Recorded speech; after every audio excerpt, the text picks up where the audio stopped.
Hi guys, Jerry Trubman, The Protocol. Today we're going to be talking about breathing, and more specifically, we will be talking about high tension breathing that is designed to assist you in heavy lifts. This video is a little bit of a prerequisite for an upcoming powerlifting workshop that I'll be doing in Lake Forest here in a few weeks.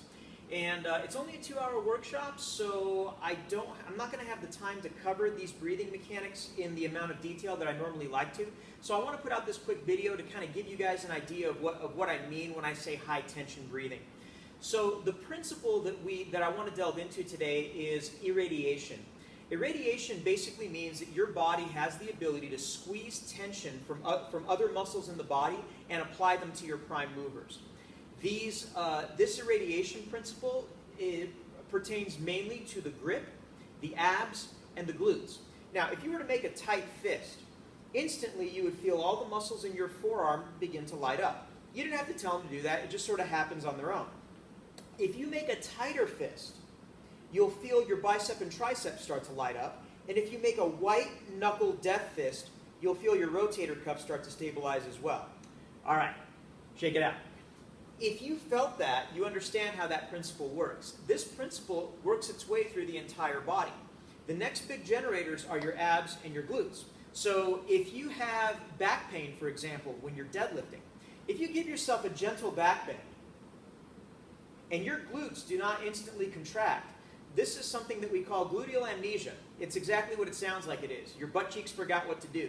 So in order to fix that, try it again with your back bend. But before you do your back bend, give your glutes a nice tight squeeze and then go into your back bend.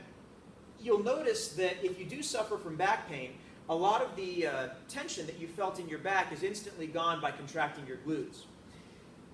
Lastly, we get to the abs.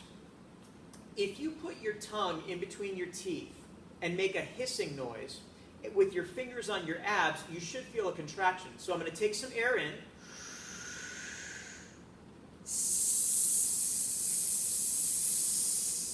When you practice that, you should feel that your abs tense when you have that air that is making the hissing sound. Now, in a shorter contraction of that, you would have what you would have, say, like for a kettlebell swing. You'll feel your abs contract and relax as you make that breathing happen. In terms of the power lifts, getting this abdominal tension is done through what's called the Valsalva maneuver. The Valsalva basically means that you bring air in, close the glottis in your throat, and trap the air into the lower part of your belly. Now, before we get into it, if you have a medical condition that would prevent you, like a cardiovascular type of medical condition, that would prevent you from creating excessive amounts of intrathoracic pressure, this style of breathing is not for you. And when you're in the workshop, I'll teach you an alternate version of breathing that is much safer if that describes you. So we won't get into that in this video, but we will talk about the Valsalva. So I'll use a simple example for, say, the squat. When you get your bar and you're about to get out from under it, you take that air in through that pursed lips, squeeze everything tight and walk out. When you're about to take that squat, you take your air in and you trap that air into your abs and close the back of your throat. You maintain this pressure through the entire motion of the squat, and you don't let the air out until you're at the top 1/3 of the movement. So in a squat, it would look like this.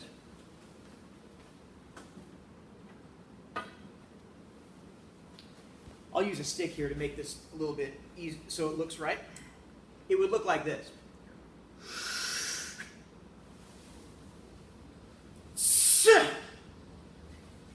Keeping that air while you're down in the muck is how you keep your abs tight, and it's how you keep your back protected. So anytime that you're down in the muck, whether it be the bottom of a deadlift, the bottom of a squat, bringing the bar down in a bench press, you need to have a belly full of air to keep your body braced as tightly as possible. Those are the basic mechanics of the breath, and there's a couple of ways that you can practice it and work on it. But ultimately, it's how you take the air in. So we can do a quick example of that. If you were to try to take one of those belly breaths and brace your abs, and instead of sucking the air in like you're sucking it through a straw, try to do it again with your mouth wide open. You can't do it. So when you open your mouth and take the air like that, all the air gets trapped up into your upper respiratory system. that's not very useful for creating abdominal tension. So when you hear me take that breath, I'm taking it in like I'm taking it through a straw. You can also take it through your nose, but most of the time when you see high-level lifters, taking that sucking motion through the mouth is probably a little bit easier. So that's the way you get that abdominal pressure. So this was a very brief overview, but I wanted to at least introduce this idea of breathing to you guys. If this is not how you are breathing during your power lifts, you will instantly notice that your bar will become lighter through tighter breath. And I think that's good enough for now. I'm really looking forward to seeing you guys in August.